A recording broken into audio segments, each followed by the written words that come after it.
avons un seul objectif à atteindre ensemble. Il s'agit de vous permettre d'établir la corrélation entre ce qui va se passer à la fin du XVIIe siècle, début du XVIIIe siècle, et l'avènement de la philosophie des Lumières. Autrement dit, nous allons voir entre 1685 et 1715, vraiment période fatidique pour ce cours. Et ce qui se passe dans cette période va préparer l'avènement de nouvelles idées de ce qu'on appelle la philosophie des Lumières. Pour atteindre cet objectif, nous avons 3 points à traiter. À part l'introduction, il y a un premier point, les récits de voyage. Nous allons voir en quoi les récits de voyage qui vont être publiés au cours de cette période, 1685-1715, vont permettre l'émergence de nouvelles idées et par là même la préparation de l'avènement de la philosophie des Lumières. Deuxième point, la critique des livres sacrés. Nous allons voir qu'il va y avoir un mouvement d'un certain nombre de penseurs, principalement Spinoza et Richard Simon. Ces auteurs vont remettre en question la véracité des livres sacrés, ou de ce qu'on appelle la révélation, et en quoi leurs écrits vont préparer le terrain au scepticisme, à la remise en question de la philosophie des Lumières. Et le troisième point, c'est les écrits philosophiques, principalement de certains auteurs anglais, d'autres français. Ces écrits vont contenir un certain nombre de germes en termes de pensée, et ces germes vont être semés au courant de ces dernières années du XVIIe siècle et qui vont pousser jusqu'à ce qu'ils vont prendre de l'ampleur et avoir plus de profondeur grâce aux écrits des philosophes des Lumières. Commençons par l'introduction. Alors l'introduction va nous rappeler un élément essentiel que nous avons traité à la séance 2, à savoir la périodisation du XVIIIe siècle. Vous vous rappelez, je vous ai dit que les historiens, habituellement, prennent la date 1715 comme date qui marque la fin du XVIIe siècle. Pourquoi? C'est une date où il y a eu la mort de Louis XIV. Et pour eux, c'est la fin de toute une époque, la fin d'un règne, et pour eux, ça doit être la date fatidique, la date importante qui nous permet de passer d'un siècle à l'autre. Par contre, les historiens des idées, les historiens de la littérature, proposent une autre date qui n'a rien à voir avec le domaine politique. Une date qui a beaucoup plus de signification, de sens, dans le domaine des idées et le domaine de la littérature. Ils proposent 1685.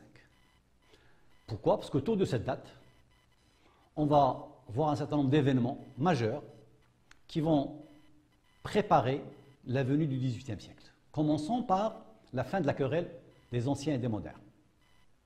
Et comme vous le savez, c'est une querelle importante qui pose la question, doit-on imiter les anciens, l'Antiquité, les Grecs et les Romains, ou doit-on proposer une nouvelle façon d'écrire, de produire? Doit-on tout simplement copier ou doit-on faire confiance à l'innovation, à la créativité des contemporains? Bien entendu, l'histoire a donné raison aux contemporains au détriment des anciens. 1685, c'est également la date où Louis XIV a révoqué, a annulé l'édit de Nantes. Cette loi, promulguée par Henri IV un siècle auparavant, qui consistait à permettre aux protestants de vivre en paix avec les catholiques. Louis XIV, qui devient de plus en plus dévot, va tout simplement annuler cette loi.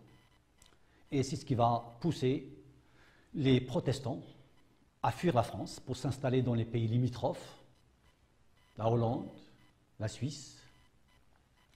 Et cet exode va appauvrir la France, parce qu'ils vont partir avec leur fortune, va appauvrir certains domaines tels que l'édition, le domaine de l'édition. Il va créer une image très négative auprès des voisins de la France, et les protestants qui vont migrer vers les pays limitrophes vont devenir une force d'opposition vis-à-vis de la politique de Louis XIV. Alors cette deuxième indication nous montre clairement que 1685 a plus de signification. Mais le plus important dans le cadre de cette séance, c'est que 1685 jusqu'à 1715, nous allons assister à la publication d'un certain nombre d'écrits philosophiques majeurs, importants dans l'histoire de la pensée humaine. Ce sont des écrits qu'on va trouver en Angleterre, en France, qui relèvent tantôt du domaine de la philosophie, tantôt du domaine de la politique, et qui vont proposer de nouvelles idées, une nouvelle façon de voir les choses.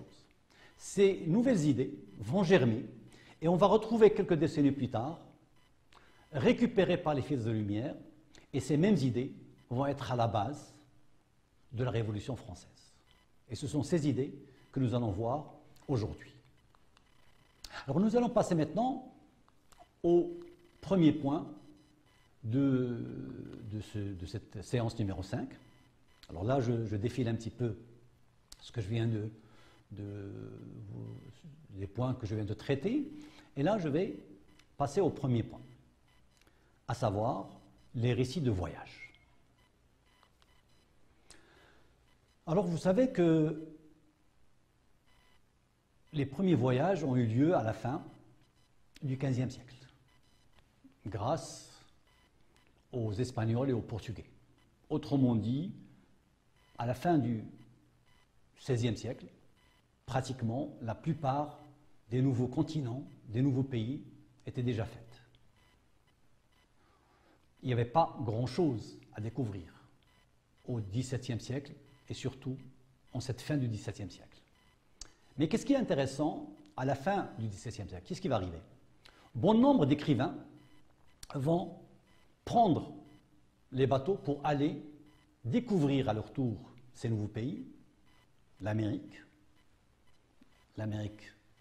centrale, l'Inde, la Chine, la Perse. Et ces écrivains qui vont partir découvrir à leur tour ces pays vont revenir avec des récits. Autrement dit, ils vont raconter ce qu'ils ont vu.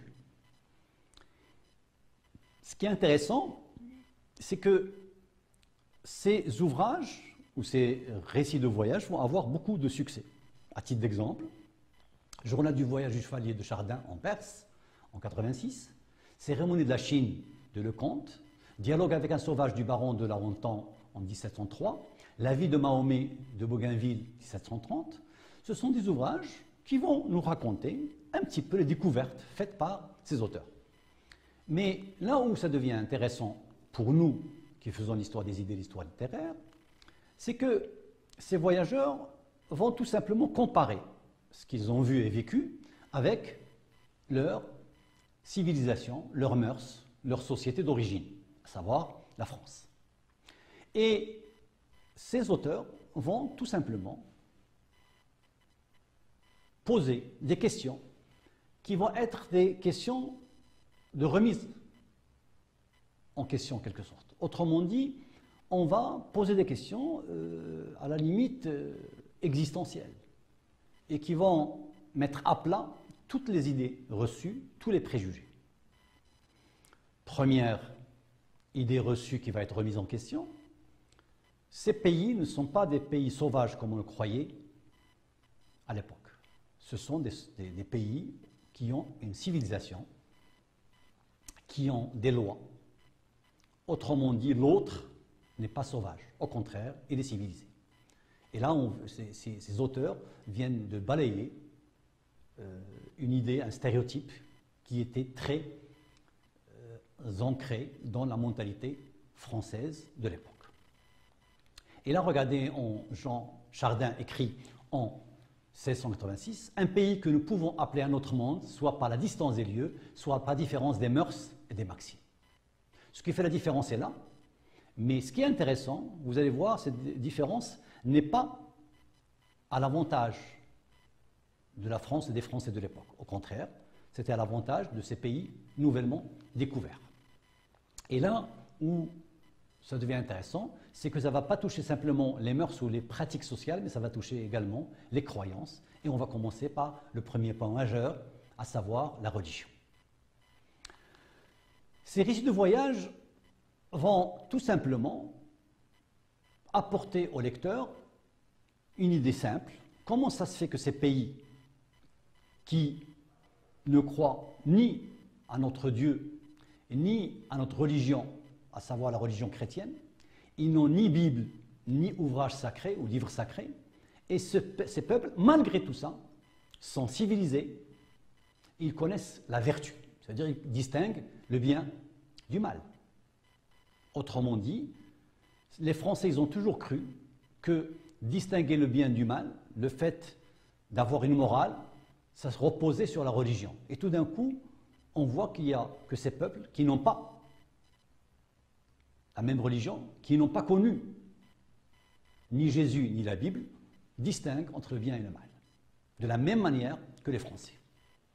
Et là, première question majeure qui va être vraiment, qui va poser les prémices de cette crise de la conscience en France, est-ce qu'il y a une relation entre la morale et la religion?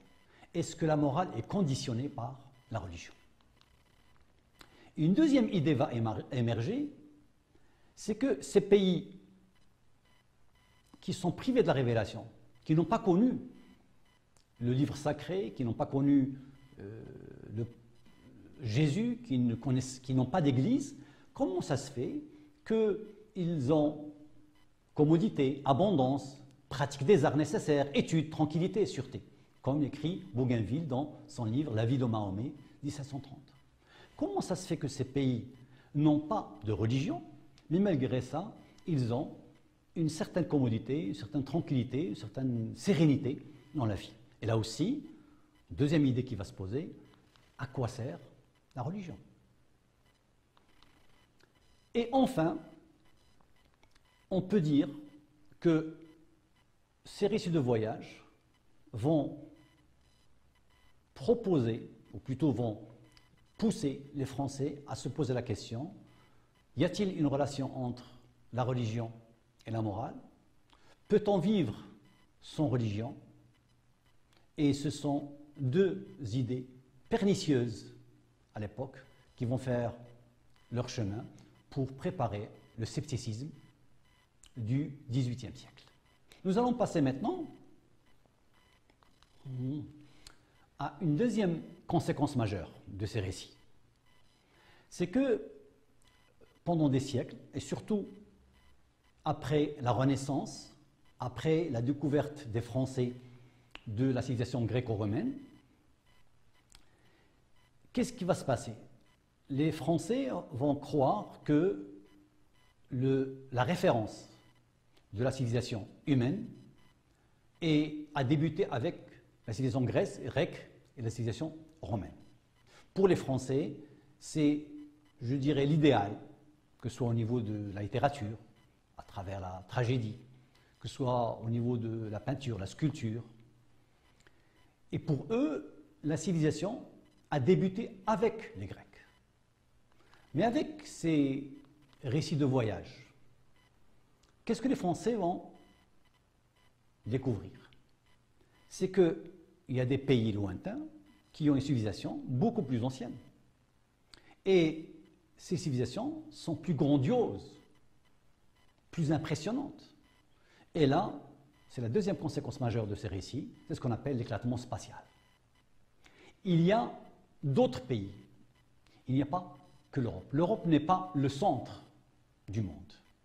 L'Europe n'est pas seule. Il y a d'autres civilisations dans des contrées lointaines et qui ont un savoir-faire, que ce soit sur le plan du commerce, que ce soit sur le plan des arts, que ce soit sur le plan de l'industrie et du savoir-vivre, qui peuvent égaler, sinon surpasser, la civilisation européenne. La troisième conséquence, c'est l'éclatement temporel. Ça veut dire quoi? C'est que la civilisation n'a pas commencé avec les Grecs, mais il a commencé bien avant, quelques milliers d'années avant l'avènement de la civilisation grecque. Et là, bien sûr, on pense à la civilisation chinoise, indienne et perse. Deuxième point maintenant qu'on va voir, et qui va être à la base de cette crise de la conscience, c'est la critique des livres sacrés. Et là, il y a deux auteurs sur lesquels nous devons nous attarder et qui ont révolutionné un peu la théologie, la lecture de la Bible. Commençons par Spinoza. Spinoza va critiquer l'Ancien Testament, ce qu'on appelle la Torah. C'est un philosophe juif hollandais. Il va tout simplement faire un travail minutieux. Il va prendre l'Ancien Testament, il va le lire d'un point de vue linguistique, d'un point de vue sémantique. Il va trouver quoi? Des amalgames et des contresens, ce qui prouve que ce texte n'a pas été écrit par un seul auteur et n'a pas été écrit durant la même période. Et là, il va remettre en question la véracité, l'authenticité de ce texte sacré. Et qui dit remettre en question la véracité et l'authenticité de ce texte sacré, c'est tout simplement remettre en question le fondement de la religion juive. Cette remise en question de la religion juive, c'est une remise en question de la religion chrétienne. Et le flambeau va être pris par un autre auteur, celui-là chrétien, c'est Richard Simon, qui va, lui, s'intéresser au Nouveau Testament, ou la Bible. Et il va procéder de la même manière. Lecture minutieuse, travail de linguiste, travail sur la sémantique, sur la syntaxe. Et qu'est-ce qu'il va relever? Il va relever un certain nombre d'anachronismes, de contradictions, de contresens, et il va prouver que ce texte a été écrit sur plusieurs années, pour ne pas dire plusieurs décennies. Et par là même, il a été écrit par des êtres humains. Ce n'est pas un texte qui a été rassemblé directement par les apôtres et qui étaient en contact avec Jésus et qui ont été imprégnés par la parole de Jésus. Et là aussi, remettre en question le Nouveau Testament, c'est remettre en question tout simplement les fondements de la religion chrétienne. Alors vous voyez, ces deux travaux vont ébranler cet édifice qu'on appelle la religion juive et chrétienne, et ils vont pousser les Français qui ont lu ces ouvrages à l'époque à un certain doute. Et ce doute va être repris par d'autres philosophes au XVIIIe siècle pour détruire la sacralité de la religion. Maintenant, là je vous laisse lire, si vous le permettez, un peu l'idée principale de Richard Simon, qui va être reprise par Laontan, qui fait dire à son personnage, le fameux Addario, l'Indien Huron, « Comment veux-tu que je croie à la sincérité de ces Bibles écrites depuis tant de siècles, traduites de plusieurs langues par des ignorants, augmentées ou diminuées des paroles qui s'y trouvent aujourd'hui ?» Voyez, comment voulez-vous que je croie à ces Bibles qui ont été un petit peu écrites par la main de l'homme? Les écrits philosophiques maintenant. Là, on va voir le troisième point, c'est que certains écrivains, surtout français, vont préparer le terrain aux philosophes des Lumières.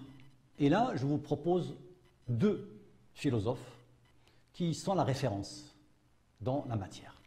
Je commence par Bayle. Bayle, il va écrire beaucoup d'ouvrages, mais là, j'ai sélectionné pour vous l'ouvrage le plus important. C'est Pensée sur la comète. Dans cet ouvrage, il part d'un principe simple, d'une idée simple. Il y avait une comète qui tombe, à l'époque c'est une sorte d'astéroïde, et quand il tombe, à l'époque, tout le monde croyait que c'était un signe de punition de Dieu. Comme quoi, Dieu, en voulant punir les péchés des fidèles, il leur envoie un signal fort, à savoir la comète. Alors qu'est-ce qu'il fait Bayle? Bayle va essayer d'expliquer ce phénomène naturel par des causes purement physiques pour rassurer les gens comme quoi la comète est un phénomène qu'on peut expliquer et qu'il ne faut pas craindre. Et dans cet ouvrage, Bayle va proposer d'autres idées qu'on va retrouver plus tard dans les séances à venir et qui vont être reprises par les fils de lumière, à savoir la raison, la tolérance, la morale sociale, comme quoi la morale ne s'inspire pas de la religion, mais de la pratique sociale des humains. Le deuxième auteur que je vous propose, c'est, alors là je vous laisse lire rapidement d'autres idées de Bayle dans son dictionnaire historique et critique. Vous voyez, comme je vous dis tout à l'heure, la morale ne vient pas de la religion, elle vient de la pratique sociale. Et là, il en parle dans son ouvrage Dictionnaire historique et critique, en 1997, comme quoi les hommes de l'Antiquité qui étaient païens, malgré le fait qu'ils ne connaissaient pas Dieu, ils étaient vertueux. Et enfin, il parle dans son commentaire philosophique en 1986 sur la tolérance qui doit régner entre les êtres humains. Deuxième auteur, c'est Fontenelle. Fontenelle, il est poète, historien, philosophe, critique. C'est quelqu'un qui a travaillé beaucoup sur la vulgarisation scientifique. Autrement dit, il voulait faire en sorte que les découvertes scientifiques et la science devaient être vulgarisées de façon à ce qu'elles puissent être transmises au grand public. Et c'est quelqu'un qui a préparé l'état d'esprit des encyclopédistes, à savoir écrire un dictionnaire raisonné pour vulgariser les découvertes et les idées nouvelles. Et cette approche, bien sûr, c'est pour détruire les superstitions qui régnaient à l'époque. Parmi les idées majeures de Bayle, et on les retrouve dans son dictionnaire historique et critique, il pose cette question, est-ce que la morale a une relation de cause à effet avec la religion?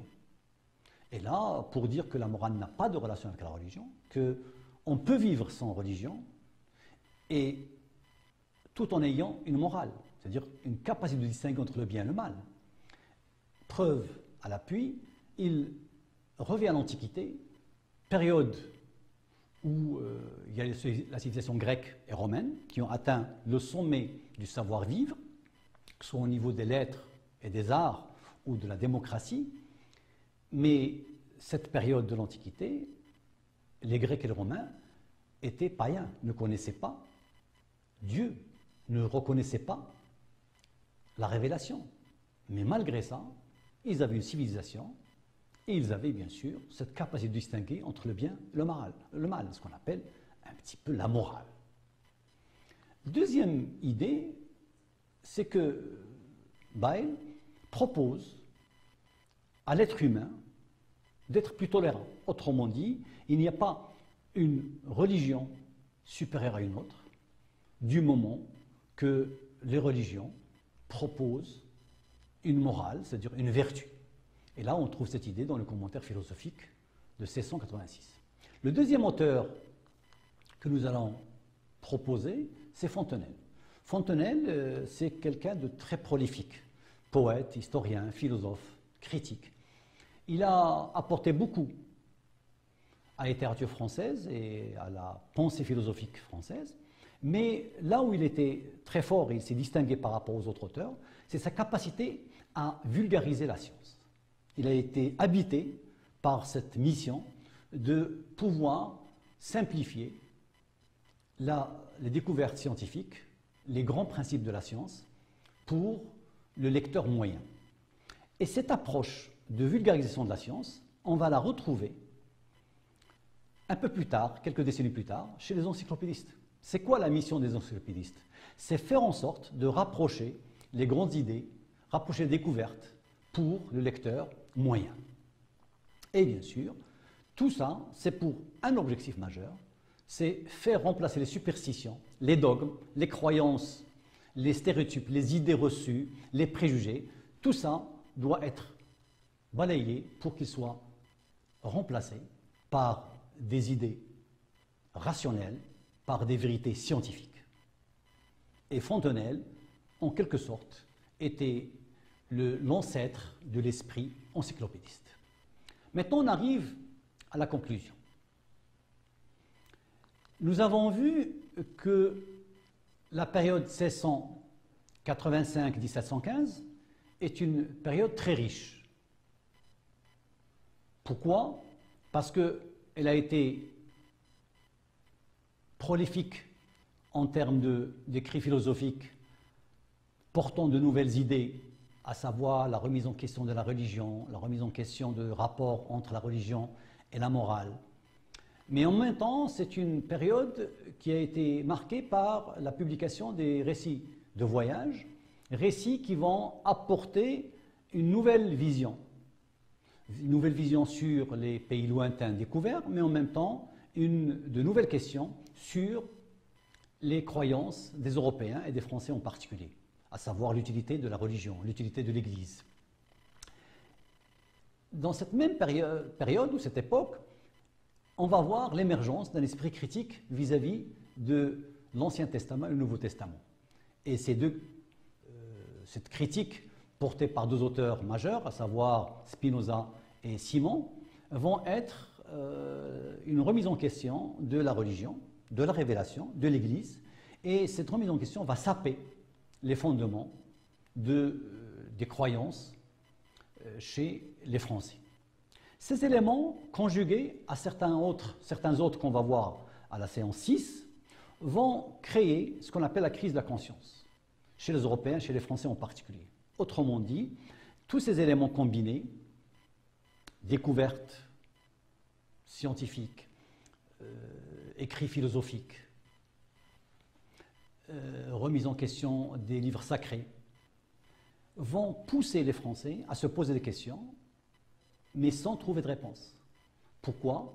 Parce que leurs référents, et là je parle des Français, pas tous les Français, je parle des Français qui étaient instruits, qui étaient capables de lire et qui étaient aptes à lire ces publications philosophiques de l'époque. Ce qui fait que les Français vont avoir à se poser des questions, à se remettre en question, sans trouver de réponse dans le référent habituel, à savoir la religion. Je tiens à vous remercier pour votre attention.